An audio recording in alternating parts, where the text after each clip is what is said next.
আমার মামার বাড়ির কাছে যেহেতু ভালো জগদ্ধাত্রী পুজো হয়, তার জন্য আজকে আমরা সমস্ত ভাই বোন মিলে বেরিয়ে পড়েছি জগদ্ধাত্রী পুজোর প্যান্ডেল এবং ঠাকুর দেখতে। তো আজকে আমরা বেরিয়ে কি কি করলাম এবং কোন কোন ঠাকুরগুলো দেখলাম এবং আমাদের এখানকার সব থেকে ভালো ভালো ঠাকুরগুলোই তোমাদেরকে দেখাচ্ছি। তো দেখার জন্য সাথে থাকো।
তো তোমরা তো দেখে বুঝতেই পারলে শুধু পুজোর প্যান্ডেল বা ঠাকুর বা মেলা নয়, এর সাথে সাথে প্রত্যেকটা স্টেজে এরকম আলাদা আলাদা করে যতদিন মেলা থাকে ততদিন একটা না একটা প্রোগ্রাম থাকছেই। আজকে যেমন ড্যান্স হচ্ছে, কোনোদিন অর্কেস্ট্রা থাকে, কোনোদিন এমনি নৃত্যানুষ্ঠান থাকে, এরকম প্রত্যেক দিন অনুষ্ঠান চলতে থাকে যতদিন পর্যন্ত মেলা থাকে।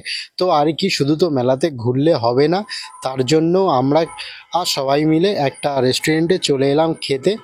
এরপর এখান থেকে আমরা খাওয়া দাওয়া করবো। এখন ডিসাইড চলছে যে কে কোনটা খাবে। তো শেষমেশ সবাই ডিসাইড করলো, ডিসাইড করে সবার খাওয়া দাওয়া হচ্ছে। আর কি, তোমাদের কেমন লাগলো? আমরা তো শেষে একটা আইসক্রিম খেতে খেতে বাড়ি ফিরছি। তোমাদের এই ব্লগটা কেমন লাগলো অবশ্যই জানাবে, আর সাবস্ক্রাইব করে অবশ্যই পাশে থাকতে ভুলবে না। চলো টাটা, দেখা হচ্ছে আবার অন্য কোনো ব্লগে।